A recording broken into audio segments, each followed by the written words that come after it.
Gisadang sutanghon at saka air fried na bangus. Kain tayo guys. So ito yung procedure ko. Ako'y naggisa ng bawang sibuyas.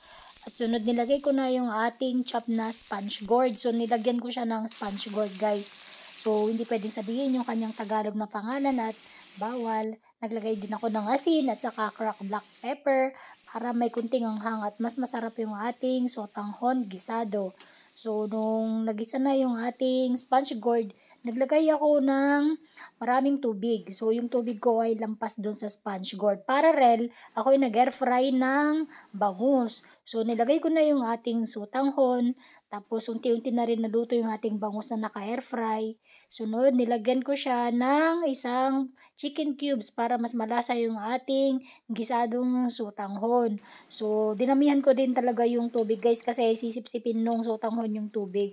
So, okay na sa akin yan yung may ganyang sabaw-sabaw. Tapos, ayan. So, luto na rin yung ating bangus at ready to serve na guys. Kain tayo. Masarap ito. Salamat sa panonood lagi na aking video at tapusin sana ito hanggang sa dulo. Bye!